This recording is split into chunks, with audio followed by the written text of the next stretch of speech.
Երեք ազգային ժողովում էլ քննարկվեց ձեր դատարանում ելույթը կամ հարցադրումը ոստիկանին, նախ ոստիկանի նկատմամբ նմանօրինակ դրսևորումը կամ ձևակերպումը, որ ասել է մուսր հենց ձեզ նկատի ունեի, որքանով է պատգամավորին հարիր կամ ինչու է այդ ձևակերպումն արեցիք։ Տեսեք, չգիտեմ, ինձ թվում է դուք ինչ որ կտոր եք տեսել, ենթադրում եմ ամբողջ դատավարությունը չեք տեսել։ Դատարանում մենք քննարկում ենք դեպքի փաստական հանգամանքները, թե ինչ է տեղի ունեցել, ինչի է տեղի ունեցել, ով ինչ է ասել, ով ինչպես է արձագանքել, այսինքն այդ արտահայտությունը օբյեկտիվ իրականության մեջ եղել է։ Ես մեքենայի մեջ նման հայտարարություն արել եմ եւ հենց դա էր քննարկման առարկան, որովհետեւ կոնկրետ այդ ոստիկանը, որը մեքենայի վարորդն էր, երբ որ ինձ նստացնում են մեքենա, այսպես մեջքի վրա, ոտքերից բռնած նստացնում են մեքենա, ինքը վարորդն ով պտտվում է ու սկսում է ինձ հարվածել։ Չեմ հասկանում ինչի համար, պատկերացնում եք, մտցնում են մեքենա, այդ տղան, պտտվում է, այսպես պատկերացրու գլուխդ այսպես հետև մտցնում են մեքենա, ու սենց զգում ես մեկը պտտվել, սկսում է ոչ մի բառ, ոչ մի խոսակցություն, պատկերացնում եք իմ զարմանքը։ Իր հետ ոչ մի բառ չեմ խոսացել, չէի հասցնի նույնիսկ խոսել։ Ու ըստ երևույթի ամեն ինչ սկսել է իմ դեպքի մասով այդ տղայից, որովհետև իմ զայրույթը հետո մեքենայի մեջ երբ որ կադրերը կա, երբ որ ես այդ բառը օգտագործում եմ, ուղղված է եղել այդ տղայի գործողություններին, որովհետև այդ պահին, չգիտեմ, այդ վիճակում երևի թե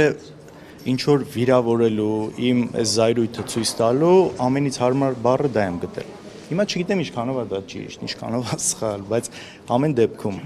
ոստիկանը, երբ որ մտցնում են մեքենա, վարորդը պտտվում սկսում է հարվածել, համաձայն եք այդքան էլ հաճելի բան չի, լավ բան չի։ Ճիշտ է, այդ պահին ուզում եմ ես բարձաբանել, որ այս կոնտեքստում է եղել ու ես նաև ինչի եմ սա ուզեցել, թույլ տվեք ասեմ, ինչի վերջ պարզ լինի, ինչի եմ սա ուզեցել նաև դատարանում պարզ լինի, որ տպավորություն չլինի, որ ես բոլոր ոստիկաններին, երբ որ մեքենայի մեջ ասել եմ, նկատի ունեցել բոլորին։ Ես նկատի ունեցել կոնկրետ ոստիկանի, կոնկրետ իր գործողությունների պատճառով։ Պարոն Քոչարյան, տեսեք, գուցե այդ պահին հարվածներ է հասցրել, ինչպես դուք եք ասում, հանկարծակի եւ զայրույթի պահին։ Գուցե չէ եղել է, այդպես է եղել։ Եվ զայրույթի պահին ցանկացած մեկն էլ կարող է տարբեր կերպ ավելի կոշտ արձագանքել, բայց այդ դատարանի տեսարանը, ցուցադրաբար եւս մեկ անգամ նրան ասել եւ հանրայնացրել, որ հենց կոնկրետ քեզ եմ ասել, հարցը վերջացնեմ, էլի։ Կոնկրետ ասել, որ քեզ եմ ասել մուսր եւ դնել կոլաժում ձեզ եւ իրեն, արդյոք հրապարակավ այդ ծառայողին նվաստացնելու միտում չէր դա։ Չգիտեմ, ինձ թվում է, գիտեք, այս հարցը բարձրացնելուց նախ դուք պետք է գնահատական տակ ոստիկանի գործողություններին, հետո նոր իմ զայրույթի ընթացքում ասվածին։ Նախ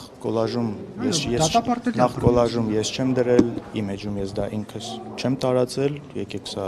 իմ վրա մի ուղեք։ Հետո իմիջիալոց նաև, հետո երբ որ դատախազը փորձեց առարկել սրա հետ կապված, դատավորը խնդիր չտեսավ։ Դատավորը նույնիսկ ինքը կրկնեց այդ բառը, ասաց այստեղ ուղղակի փաստական հանգամանքներն ա ուսումնասիրվում եւ պաշտպանի մեղադրյալը, այսինքն ես բացատրություն եմ տալիս այդ գործողություններին։ Այլ ջան, սա չգիտեմ, պարզա։ Պարոն Քոչարյան, դուք ինչպես եք գնահատում արժեի աշխատանքները, արդեն 4-րդ օրն է, որևէ բովանդակային քննարկում ըստ ունեցել եք։ Իշխանությունները ասում են պետք է կառուցողական դաշտում աշխատենք, կառուցողական են իշխանությունները։ Եվ ամբողջ այս խոսույթը կարծես թե նվիրվում է Ռոբերտ Քոչարյանին եւ կառավարման տարիներին։ Չեմ կարծում, որ կառուցողական եմ։ Հիմնականում գիտեք, այս ելույթները, պատգամավորները բոլորը իրենք էլ օգտագործում են ոչ միայն կոնկրետ թեմայից խոսելու, այլ ընդհանուր տարբեր բաներից ու նորից հետ են գնում նույն վիճակը, երբ որ չի լինում կոնկրետ հարցերին, հարցադրումներին պատասխան, գնում են, չգիտեմ, 30 տարի հետ, 20 տարի հետ, 10 տարի հետ ու փորձում են ինչ որ տեղերում ճիշտ ինչ-որ բաներ մեջբերելով, շատ դեպքերում նաև սուտ կամ կիսաճշմարտություններով այդ ձևով են փորձում հակազդել այսօրվա արդիական ինչ-որ տրվող հարցերին, Էնպես որ ոչ կառուցողական չի իրենց ոչնա, այս ամեն ինչը հետ բերել, թեմաները նույն, 8 տարի է իշխանության են, որ իսկապես 8 տարի է իշխանության են, գրեթե երևի նույն չափ կամ միգուցե ավել, քան Լևոն Տեր-Պետրոսյանն ա եղել իշխանության։ Իսկապես երեք դրա համար է ասում, մեկ տպավորությունը պիտի պատտվեմ տեսնեմ Նիկոլ Փաշինյանը ընդդիմադիր նստած է, այս կողմը իշխանությունն է, իրանք ընդդիմությունն են, որովհետև խոսույթը ընդդիմադիրի խոսույթ է, ուսումս այ մարդ, այսքան բանը մեղադրում ես, 8 տարի է իշխանության ես, կամ ապացուցի կամ ներողություն խնդրի, որ տարածել ես, կամ ասա այսքան մասով ճիշտ էր, այսքան մասով սխալ էր։ Հակառակ դեպքում չի իհարկե կառուցողական չի, բայց երևի թե իրենք ունեն ինչ որ հաշվարկ, որ այս աշխատելավոճը, այս անընդհատ այս բանի մեջ պահելը իրանց ընտրողներին միգուցե կարծում են, որ սա է, բայց դրա համար են դա անում։ Պարոն Քոչարյան, հիմա կներես Ծառուկյանի բիզնեսների շուրջ տեսնում ենք ինչ է կատարում, քանի որ Նիկոլ Փաշինյանի այդ քարոզարշավի ժամանակ նաև հնչում էր ձեր հոր անունը, ինչ է կարծում նաև ձեր բիզնեսներին, ձեր ունեցվածքի նույն ճակատագրին կարժանանա թե ոչ եւ ինչ է կանելու այդտեղ։ Տեսեք, մեր ունեցվածքի հետ կապված նայեք, թե դուք, թե շատ լրագրողներ, թե գրեթե բոլոր պատգամավորները միշտ այսպես սա պահում են բանի թեմա, հա, առանցքային թեմա։ Մենք այնինչ ունենք օրինական ճանապարհով, ես ասել եմ եւ ամբիոնից, եւ հիմա եմ հայտարարում, եւ ամեն ինչը հիմա դատական process է գնում, այս ամեն ինչը ցույց տալու ենք բնականաբար։ Ոչինչից չենք հրաժարվել, այնինչ կա մեր անունով գրանցված, ոչ մի քողարկված ոչինչ չկա եւ նորից կրկնեմ, եթե խնդիր լիներ ու նպատակ լիներ ունեցվածք պահելու, իսկապես այս ամբողջ պատմությունների մեջ չէինք մտնելու, կարող ենք վաճառել, հանգիստ թողնել գնալ, այսինքն եթե գերնպատակը լիներ ինչ որ ունեցվածք պահել։ Մենք այս պայքարի մեջ լինելով նաև գիտակցել ենք, որ մեր դիմաց ոչ թե օրենքնագործում, այլ մի մարդու ցանկություն SMS-ներով դատավորներ նշանակել, ազատ մի խոսքով գիտեք նոր բան չասել։ Այստեղ առնում եք ու տեսնում եք, որ Toyota-ի մոտ Երևանի քաղաքապետարանի դրոշնաբարդան կամ Նայիրին շուրսի մոտ ինչ է կանելու։ Որ համբերես կասեմ։ Ուզում եմ ասեմ, մենք այս պայքարի մեջ մտնելով հասկանում ենք, որ ձեր ասած այնինչ դուք ասում եք, այնինչ այն լկտիությունը իսկապես էս բառը թույլ կտամ ինձ օգտագործել, տեղի է ունենում Գագիկ Ծառուկյանի հետ կապված, մենք շատ լավ հասկանում ենք, որ սա բոլորի հետ կարող է լինի, առավել եւս մեր հետ։ Բայց այս պայքարը ունեցվածքի մասին չի, այս պայքարը ինչ որ բան, ինչ որ ավել ունենալու մասին չի, այլ ավելի խորը գաղափարական պայքար է գնում ու այո, գիտակցում ենք, որ այս ամեն ինչը կարող է լինել, ի վերջո շատ ենք տեսել ապօրինություններ, թե կալանքի տեսքով, թե մնացած նաև էս պատրաստ ենք, իհարկե պատրաստ ենք 18 թվից հետո մեր կյանք շատ ուրիշ ռեժիմի մեջ է ընթանում, շատ բաների մասին, որում մենք չենք բարձրաձայնում, չենք խոսում, շատ նաև էմոցիոնալ բաղադրիչ է, ընտանիքի, երեխաների, գիտեք, այս ամեն ինչը մենք այսպես չենք սրտաճմլիկ ներկայացնում, բայց շատ հսկա ճնշում կա, իհարկե, այսօր ընդդիմադիր լինելը, առավել եւս ընդդիմադիր պատգամավոր լինելը ինչ որ արտոնություն չի, ինչ որ հաճույք չի, ինչ որ սա այն ժամանակները չի, որ ընդդիմություն իշխանություն մի տեսակ միշտ այս սրությունը չկար երբեք ու այս կարգի հարցակումը, այս կարգի ապօրինությունները տակ ես մտնում, երբ որ դու այս իրավիճակում ես, բարձրաձայնում ես խոսում։ Պարոն Քոչարյան, իսկ հետընտրական process-ում նկատել եք ձեզ պատկանող այդ բիզնեսներում, ընկերություններում ինչ որ գործողություններ իրավապահների, գուցե հարկային կամ մաքսային տարբեր մարմինների կողմից, որ ավելի ուժեղացված են կամ ավելի տարբերվում են նախորդ շրջանից։ Կա ինչ որ բան, որ տարբերվում է այս փուլում եւ ինչ որ ազդակներ կան արդեն, որ ըստ ձեզ կարող են ինչ որ իրավիճակի հանգեցնել։ Ուրեմն ընդամենը մեկ շաբաթ հետո ընտրություններից բոլոր այն ընկերությունները կամ գրեթե բոլոր որոնց մեջ մեր ընտանիքի որևէ անդամ ունի մասնակցություն զինված այսպես հարկայինը եկի չգիտեմ որ սորաբաժանումն է այն զենքերով, բաներով այսպես մտել են ամենտեղ ընտրություններից հետո, այո, միանգամից հետո, եթե չեմ սխալվում, մեկ շաբաթ հետո, ես մի քանի օրի բարբերականությամբ, այս տարի ընտրություններից հետո, ամենտեղ, նույնիսկ կնոջը Սիրուշոյի խանութները, 4 խանութ կա Երևանում, իր գրասենյակը, վարպետների մոտ, չէ, Պեկը իր այն որ ստորաբաժանումն է այդ ֆորմաներով, բաներով, հա, նու առանց դիմակի, բայց բաներով, այսպես ամբողջ հանդերձանքով, հա, համազգեստով։ Քոչարյանի օրոք էլ բայց կար, չէ՞։ Որտեղ իսկապես չկա խախտում։ Քոչարյանի իշխանության օրոք էլ կար, չէ՞, այդ բանը ռեկետը, բանը։ Չէ, ռեկետի մասին չէր, ես խոսքը ասում, մտել են ստուգման, ռեկետը ձեր ասած հաջորդ քայլը կարող է լինել։ Բայց հավատեք ստուգումներ են արել, հա, ինչ։ Տեսեք, մենք դեռ բան չունենք, այսինքն չգիտենք դրա արդյունքը ինչ է լինելու։ Մտել են, ինչ որ տեղեր համակարգիչ են արգրավել կամ եթե ինֆորմացիան են վերցրել, այսպես ավելի աչք վախացնելու գործողություն ա եղել։ Հիմա թող գնան ստուգեն մնացածը կտեսնենք ինչ են ինչ են ստեղծելու այդ ամեն ինչից։ Այդ Պրեգոմեշի այդ խանութրայից այդ մեծ խաչը հանելը նաև դուք քաղաքական մասով եք պայմանավորել։ Գիտեք, առնվազն հարց է առաջացնում, որ երբ որ գիտեք, ի տարբերություն իրենց ես չեմ կարողանում ինչ-որ պնդում անել, երբ որ ես դա չգիտեմ, հա, փաստավորված, բայց առնվազն հարց է առաջանում, որ եթե նման նույն ձևով դրված եղել են ուրիշ զարդեր, որոնք խաչ չեն եղել, մի քանի հատ այդպես եղել է, ու դրա հետ կապված ոչ մի գործողություն չի եղել, այդ չափսի, այո, ու դրա հետ կապված ոչ մի գործողություն չի եղել ու խաչի դեպքում ա եղել, ինչ որ հարց առաջանում է, այլ։ Պարոն Քոչարյան, հաշվի առնելով 4 օրյա այս ԱԺ-ի աշխատանքը, դուք կարող եք ասել, որ ձեր խմբակցությունը հետևում է Ռուբինյանի հորդորին եւ բարեկրթություն է փորձում ապահովել, քանի որ ինչ-որ լուրջ միջադեպեր չեն արձանագրվել եւ ինչ եք կարծում, կշարունակվի այս միտումը։ Այստեղ Ռուբինյանի հորդորի հարց չի։ Ես երեք էլ կարծեմ ասացի, բարեկիրթ պետք է լինել անկախ ամեն ինչից։ Իսկապես անկախ ամեն ինչից պետք է փորձել լինել բարեկիրթ։ Տեղ կա իհարկե կարող են արդերը տեղի տան, տեղ կա կարող է ինչ-որ չափ մարդ անցնի նաև, բայց բարեկիրթ կարծում ամեն դեպքում պետք է փորձել լինել, անկախ նրանից իմիջիայլոց թե ազգային ժողովի դահլիճում ես գտնվում դրանից դուրս, թե սրճարանում, թե Facebook-ում ինչ-որ գրառումներ անելուց։ Պարոն Քոչարյան, լսեցիք Անդրանիկ Քոչարյանի ելույթը ամբիոնից, ձեր հորներ անդրադարձել, նշելով, որ Լևոն Պետրոսյանը Ռոբերտ Քոչարյանին հրավիրեց, որպեսզի խաղաղության հարցը լուծի, բայց նա լուծեց իշխանության հարցը։ Ինչպես կանադառնաք։ Ճիշտ չէ, իր մեկնաբանությունն է, իր պատկերացումն է, սա ինչ-որ փաստական տվյալ չի հայտնել։ Ես կարող եմ միանշանակ ասել, որ 97 թվականին, հա, վարչապետ գալով այստեղ ընդհանրապես խոսք չի գնացել, ընդհանրապես նպատակ չի եղել ու պատկերացում չի եղել, որ հնարավոր է իշխանություն փոխվի, այսինքն իհարկե միանշանակ նպատակը դա չի եղել։ Հետո Արցախի շուրջ տեղի ունեցող գործընթացների պատճառով այն եղավ, ինչ եղավ, բայց միգուցե ես ելույթ ունեմ այսօր, միգուցե ավելի բան անդրադառնամ։ Գիտեք, այստեղ էլ է էլի հարց։ Մի կողմից են որ բաներ են ասում, որոնք ճիշտ չեն, ուզում ես անդրադառնալ։ Մյուս կողմից ասում ես, լավ,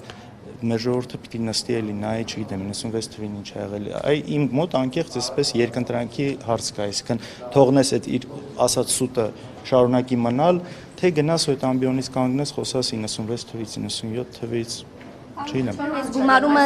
խորհրդարանը ԱԺ փոխնախագահ է ընտրելու, դուք ձեր խմբակցությունը ինչ որոշում ունեք եւ եթե Վահագն Ալեքսանյանը լինի փոխնախագահներից մեկը, դա ինչպես է անդրադառնալու մթնոլորտի որոշումների վրա։ Գիտեք, նախ մեր որոշման մասին մենք տեղակ կպայենք ինչպես ենք մասնակցելու, չեմ կարծում որ տարբերվելու է նախկին որոշումներից, այս քանի օրվա նմանատիպ որոշումներից, ես չեմ կարծում որ դա կարող է լավ անդրադառնալ։ Գիտեք, մարդը կոնկրետ հարց եմ տալիս, ասում, սենց սուտ բան ես ասել։ Լավ, ինչի ես ասել կամ որտեղից։ Ու սրան հակադարձում, դե բոլորն են ասում դրա համար, մի հատ անգամ ծիծաղով որ դա այդպես է եղել։ Բոլորը կարող են սխալվել, հատկապես մեր հետ կապված նաև շատ տարբեր սուտ խոսակցություններ կա, երևի սա էլ է նորմալ, որ կա, եթե դիրքում ես եղել, այդ պաշտոնին ես եղել, այս խոսակցությունները շատ կարող են լինել, բայց երբ որ քեզ ասում են, որ ընկեր սուտ է, նման բան չի եղել, չկա ոչ մի փաստական տվյալ, չկա, ու ասում ես ինքը շարունակում է այսպես իր զորբայությամբ առաջ տանել, ասել չէ, այդպես է եղել, որովհետև ու փաստարկն էլ այնա, որ բոլորը դա գիտեն, չգիտեմ, չեմ կարծում, որ նման մարդը այնտեղ հայտնվել է ինչ-որ համաձայնվեիք այդ զրոյական կետին եւ առաջարկեիք նաեւ ձեր պայմանը, որ ասենք օրինակ չպետք է անդրադարձ լինի նաեւ այն թեմաներին, ինչա հիմա անընդհատ ասվում է թալան է եղել, կոռուպցիա է եղել, աղքատեկել, հարստացել է նա։ Գուցե դուք էլ իրենց այդ զրոյական կետին մի պայման էլ ավելացնեիք, այդ թեմաները փակվեին, որ առողջ մթնոլորտ ունենային խորհրդանում։ Գիտեք, հատկապես այդ ասելուց հետո, այդ առաջարկը հնչեցնելուց հետո այնպես չի որ մենք ասել ենք, չէ, մենք չենք համաձայնվում, բայց մենք ասել ենք ժողովուրդ, նա եկեք հասկանաք, նույն այդ բարեկրթությունը ո՞նց է որոշում, որտեղ օրինակ իմ համար միայն այստեղ դահլիճում չի բարեկրթությունը։ Եթե մարդ Facebook-ում ամենավերջին լեկտիվությունն է գրում, սուտն է տարածում, հետո գալիս է այստեղ, շատ դժվար է այդ մարդու հետ բարեկիրթ լինել։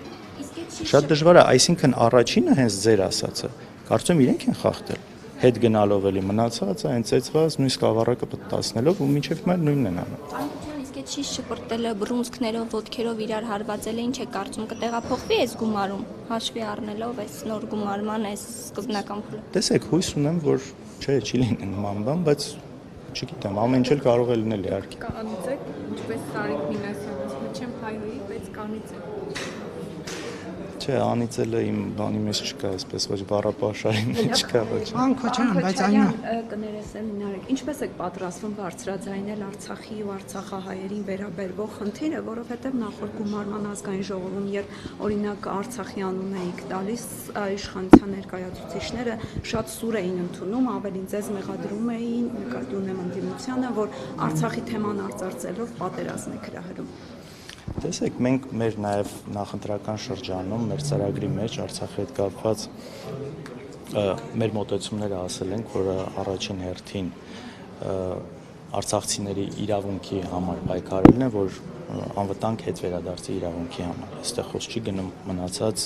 շատ ժամանակ ես ճիշտ եք ասում, երբ որ մենք խոսում ենք այս ամեն ինչից, մեզ հակադարձում են սա այսպես պատերազմի վտանգ ստեղծելով, հա, բայց բացարձակապես խոսքը դրա մասին չէ, խոսքը իսկապես արդարացի այն իրավունքի մասին է, որը արցախցիները, ովքեր բռնի տեղահանվել են, ունենան իրավունք, երկրորդը մնացած շատ սոցիալական հարցեր կա արցախցիների հետ կապված, որը մենք բարձրաձայնում ենք եւ շարունակելու ենք նույնը, սա ասում եմ նաեւ մեր նախընտրական ծրագրի մեջ է եղել ու խոսել ենք սրանից, ինչքան էլ ինչ որ մարդիկ Արցախ անունը լսելով բաների մեջ են հայտնվում։ Պարոն Քոչարյան, ես ուզում եի հարցնել, ձեր գործերը որ թվականից սկսած լավ գնացին, դուք այսպես ասած խոսք կա, ասում եմ, պապական հարուստ եք եղել, թե օրինակ Հայաստան տեղափոխվելուց հետո եք հարստացել, բիզնեսներ դրել։ Տեսեք, նախ զուտ տարիքն էլ հաշվի առնելով, ես երբ որ տեղափոխվել եմ Հայաստան, ես 12 տարից դեռ լրացած չէր, այսինքն բնականաբար խոսքը ինչի մասին որ գնում է Հայաստան տեղափոխվելուց հետոյվա մասին է գնում։ Եվ ասում են այդ թվականներն հեռախոս ներկրել մենակ օրինակ ձեր եղբայրը կարող էր այդպիսի խոսակցություններ են եղել։ Այ գիտեք, մի հատ նենց հետաքրքիր պատմություն կա դրա հետ կապված։ Ուղղակի չգիտեմ հիմա դրա մասին խոսում, հետո միգուցե առիթ կլինի, որովհետև կար падգամավոր ու ԱԺՊ խոսնակ, ով նախկին 8-րդ գումարման ազգային ժողովում էր, որ նման այդ ձեր ասածը կրկնել էր ու հետո սրա հետ կապված ինքը անհարմար վիճակում էր հայտնվել։ Միգուցե ուղղակի մի փոքր երկար է, կարող եմ առանձնել պատմել, բայց մի առիթով կպատմեմ։ Ինչի վրա եմ սա ասում, որ դա սուտ է, կեղծ է, այդպիսի բան չի եղել։ Պարզապես կներեք, այդ տարիներին շատերը գնում էին, ճիշտ է, նաև վիճակագրությունը ասում է, որ ամենամեծ շատ կներեք, էլի իմիջիայլոց այս մասով շատ կներեք, նաև այդ մասով դատական այցել է եղել 2018-ից հետո, եթե չեմ սխալվում, Արա Պապյանն էր այդ նույն հեռախոսների հետ կապված բան ասել, որին դատական կարգով այսպես դատի ենք տվել ու հաղթել ենք դատը, որի համար ինքը ներողություն է խնդրել։ Կներեք, այդ փուլում նաև շատերը գնում էին ծանր սոցիալական պայմանությունից, պետական վիճակագրություն ասում էին, որ վերադարձը մեծ է եղել Ռոբերտ Քոչարյանի իշխանության տարին։ Դա փաստ է։ Այդ վերադարձի մասով դա բայց նաև փաստա որ շատերը գնում էին, չէ՞, որտեղ ապրելու։ Հիմա պայմաններում գնում են, բայց այդ պայմաններում եւ 90-ականներից, հա, հետո այդ ծանր վիճակը սոցիալական, տնտեսական ճգնաժամային ինչպես կարողացաք էլի հարստանալ բիզնեսներում, հաջողություններ ունենալ։ Գիտեք, չեմ կարծում, որ մենակ մենք ենք կարողացել։ Առնվազն, եթե մենք նայում ենք տնտեսությունը ինչքան է աճել, տնտեսական աճ ինչքան է աճել ու օրինակ դու գիտես, որ կառավարման տարիներին աղքատությունը քանի անգամ է նվազել։ Գիտես։ Չէ, հարցնում եմ, գիտեք թե չէ։ Չես բան չէ։ Հա, 54%-ից, եթե չեմ սխալվում, իջել է 24-25%։ Այսինքն սա լավ ցուցանիշ է, թե ոչ։ Սա ինչ որ բանի մասին խոսում է, թե ոչ, խոսում է, չէ՞։ Հիմա այդ ժամանակահատվածում ու նաև ես ձեզ ասեմ նաև առավելապես նաև 2008-ից հետո տարբեր բիզնես գործունեությունն է ծավալվել, որը տվել է իր արդյունքը։ Հիմա մնացած մասով, երբ որ ինչ-որ դատողություններ են անում չափի ու մնացածի մասով, անկեղծ սա շատ մանիպուլատիվ է, որովհետև օրինակ, երբ որ խոշոր գործարար, հա, որոշները կարող է ասեն օլիգարխ մարդ, ով նաև եղել է падգամավոր անցած խորհրդարանում քաղաքացիական պայմանագրից պայմանական 90 քանի թվին 4-5 թվերին, ասենք գույք ա գնել $5,500 բավական մեծ անշարժ գույք հիմա այդ անշարժ գույքի գինը ինչքան է միլիոնավոր դոլարներ չէ ես ինչի եմ դրա վրա օրինակը բերեմ բայց արդյոք մենք կարող ենք իրան գնալ ասել կոնկրետ այդ գույքի մասով քեզ որտեղից ասենք 50 միլիոն չէ մենք պիտի հարցնենք քեզ որտեղից են 5,500-ը որով դու գնել ես դա հարցը դեռ մի կողմ դնենք դա ինչքանով էր ճիշտ գին կամ չէ ուզում ասեմ շատ բաներ երբ որ դուք այս կետում եք հարցնում քեզ որտեղից էսքան դու չպետք է այդ կետում հարցնես դու պետք է այն կետում հարցնես որովհետև շուկայական արժեքը բարձրանում է մնացած այսինքն այստեղ էլ ինչն է մանիպուլյացիան այսօրվա գներով շուկայական արժեք են հաշվում ու ասում են քեզ որտեղից էսքան պայման ինչ որ թիվ են ստանում բայց նաև ասում են որ այն թվերին արտոնություններ եք ունեցել ոչ մի արտոնություն չենք ունեցել եթե ասում են պետք է նաև ցույց տան այդ արտոնությունը որն է հիմա այստեղ ավելի արդար կլինի դու հարցնես այն սկզբնականը այն անկեղծ չգիտեմ հաստատ շատ չեմ ունեցել չէ միլիոնատեր եւ կնեք մի բան էլ ճշտեմ ու վերջ ճիշտ է որ սաֆարիում ամեն մի խփած կենթանու համար $50,000 է վճարում ես գաղափար չունեմ իսկապես չգիտեմ կոնկրետ եթե դուք հասկացա ինչի վրա եք հղում տալիս դա եղել է հրավեր եւ մենք դրա համար չենք վճարել մտերիմ մարդ է եղել որը հրավերը կազմակերպել է այսպես դա եղել է նախագահությունից տարիներ հետո քաղաքական շրջանակներ դա չգիտեմ այս բան չեմ կարողանում հիշել եթե ճիշտ ասեմ ով ա եղել կարծեմ արտասահմանից Պարոն Քոչարյան, սահմանադրության հնարավոր փոփոխության մասին խոսակցությունները կրկին ակտիվացել են, նաև Հիկմետ Հաջիևն է խոսել, թող հարց տամ, որ Հայաստանում շուտով սահմանադրության փոփոխություն տեղի կունենա եւ խաղաղության պայմանագրի ստորագրմանը ոչ մի բան չի խոչընդոտի։ Ձեր ֆրակցիայում բոլորի վրա վստահ եք, որ օրինակ սահմանադրության հարցով քվեարկության ժամանակ որևէ մեկը չի միանա քաղաքացիական պայմանագրին, որովհետեւ հիմա ներկայիս իրավիճակով ԿՊ-ին անհրաժեշտ են ընդդիմադիրների ձայները։ Համոզված։ Իսկ եթե եղավ, ինչ եթե եղավ ձեր թիմում նման մարդու ճակատագիր չէ, չի լինի այս դեպքում հաստատ չի։ Կալանքով բավոր վախեցնեն։ Հա? Կալանքով բավոր կոմպրոմատներ են։ Տոմեզ այնքան են վախեցրել Նարեկ ջան, ոչ միայն վախեցրել են, նաև նստացրել են, տեսել են, որ դա արդյունք չունի։ Անկեղծ եմ ասում, ես չեմ էլ կարծում, որ մեր մասով կփորձեն։ Ինձ թվում է չեն էլ փորձի անիմաստ։ Չեմ ասում կլինի, խոսքը փորձի մասին է գնում։ Կարծում եմ փորձ ավելի այնտեղ կարող է լինել, որովհետև կարծում եք այնտեղ անսկզբունք մարդիկ չեն կարծում որ անսկզբունք են, որովհետև մենք փորձված ենք որ հաստատ չի լինի զուտ այս մասով։ Դու իմ խոսքերը միշտ փորձում ես ուրիշ բան չես Այսպես խմբակցությունների մեջ ուզում ես կռիվ մտցնել։ Չէ, ուղղակի մենք փորձված ենք որ շատ են փորձը չի ստացվում դրա համար եմ կարծում, հա։ եղել են մարդիկ, Բայց գոնե լքել են։ Գոնե լքել են, չեն մնացել ու անցել մյուս կողմ, չհաշված մի հոգու։ Լավ, հա։ Շնորհակալ։ Նակիցներ